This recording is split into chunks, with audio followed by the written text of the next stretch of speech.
the interesting thing happened at a staff meeting. I think it might have been a cabinet meeting. Trump said he can't get laid.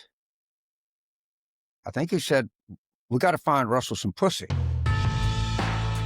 Well, we're glad to be back on our YouTube Politicon channel. And I've always prided myself that our audience of, I guess, viewers you'd call or listeners or whatever, have always encouraged me to discuss sometimes sensitive topics that you're not normally going to hear on cable TV or in the mainstream press, but these are things that must be discussed because they sometimes explain larger things that are happening here in the United States and are happening in Washington and are happening to people in the country. And I'd like to focus today on a man named Russell Vought. It's pronounced V-O-T-E. It's spelled V-O-I-G-H-T. He is probably the most powerful person in the federal government.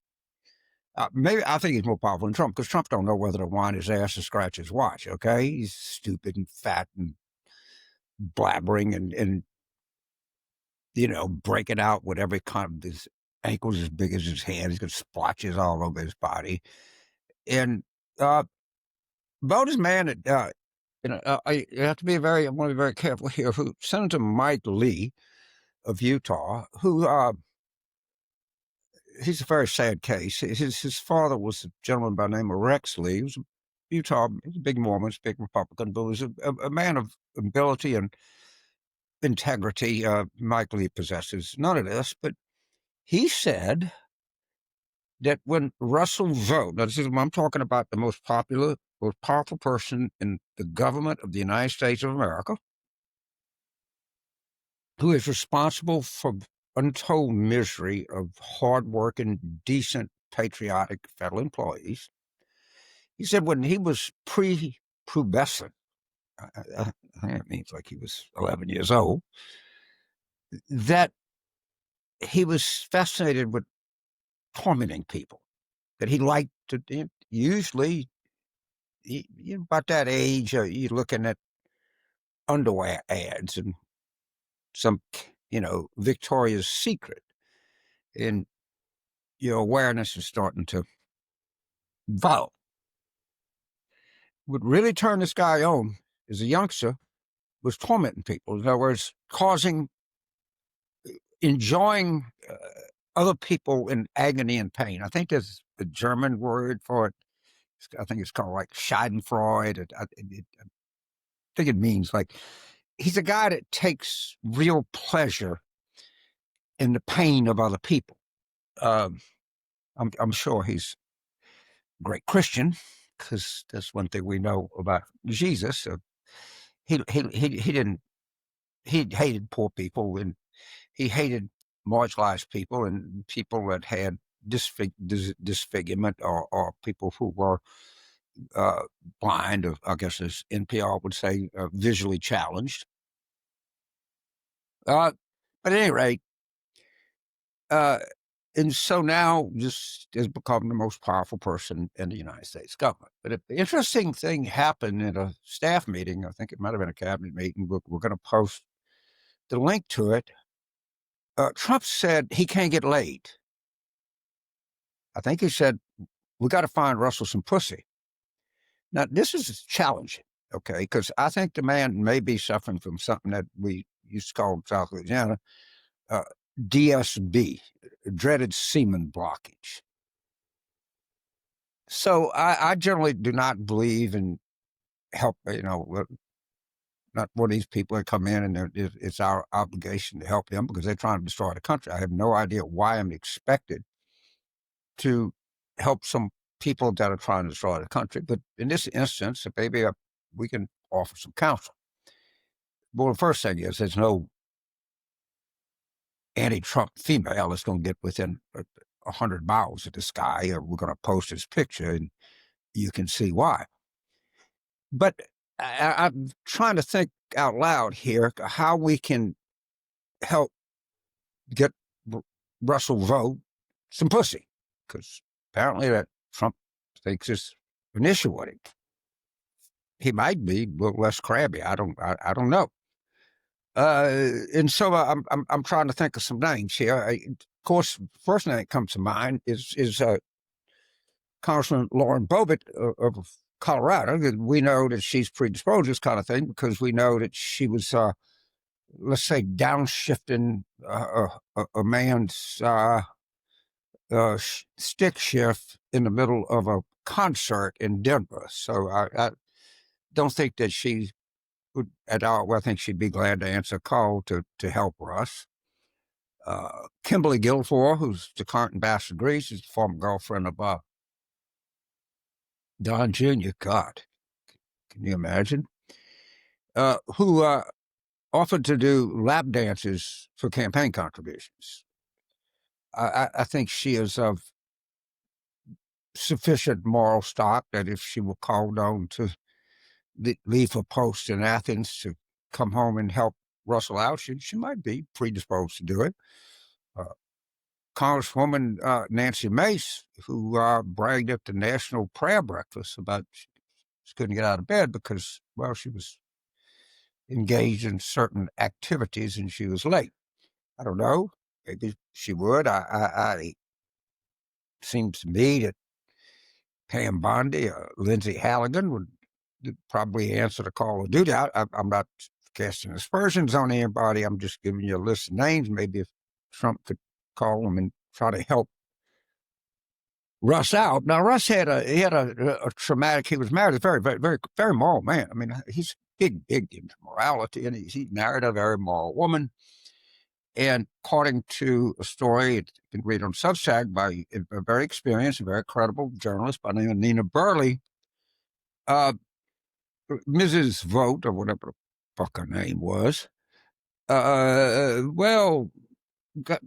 remember Ryan Walters, the education secretary who wanted in Oklahoma, who wanted to use the Bible as the central teaching document of Oklahoma public schools? You don't need to learn algebra and literature, science and Newton and biology and all that stupid shit. You just read the story of creation and you'll be fine.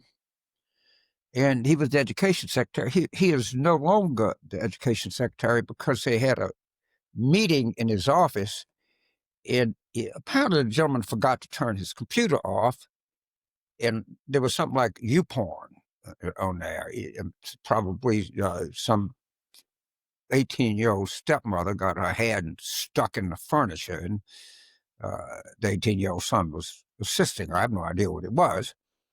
But he had to resign his position as the education superintendent in Oklahoma, and his communications guru, took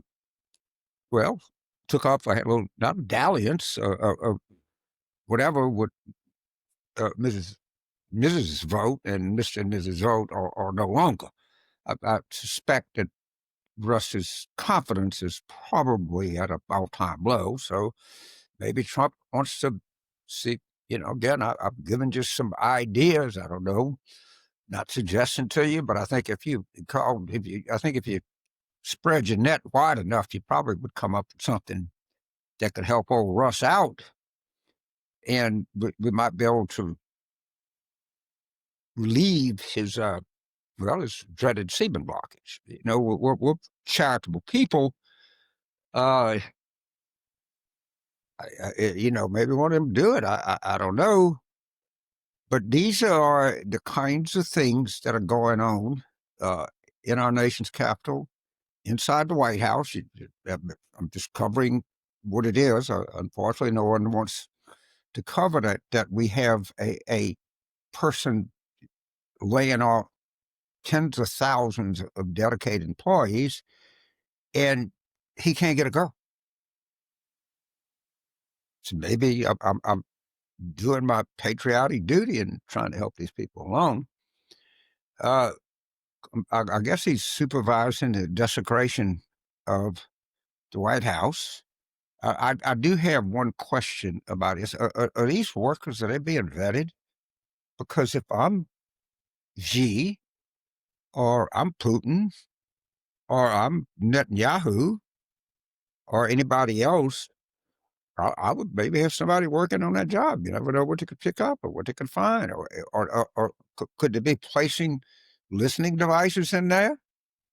Oh, I don't want to break this to you, our dedicated patriotic viewers, but foreign governments been known to do that. Okay, yeah, I'm sure Cash Patel was right on top of it. The first thing he's ever been on top of. But we'll continue to point out things that are going on that could compromise our national security, that could explain some of the abject cruelty that's coming out of this administration, to try to give people some background as to what's going on. So we'll continue to post things. We'll follow this story. I highly recommend Nina Burleigh's story. It's posted. It's on Substack. As a concerned citizen, and we had 7 million people show up at No King's rally. 7 million people ought to read this piece because it gives you real insight as to what's happening to our beloved United States of America. Thank you, and good luck to our great candidates in the great Commonwealth of Virginia, the great state of New Jersey, the great city of New York. I fully expect that we'll have a pretty good time here a week from Tuesday night.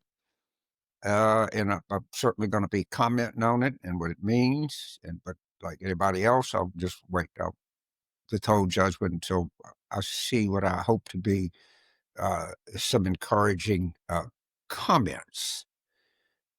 And we'll be back at you before that. I've been talking to a lot of people, of course, in parts of the country, and candidates in Iowa and Kansas and Texas and Georgia and places where most of the people who cover politics don't go. And we're going to be reporting on some of these outstanding people in the Democratic Party. But until then, I wish you all the best and enjoy fall season. And I know you, as me, are looking forward to having a nice Thanksgiving. Thank you very much.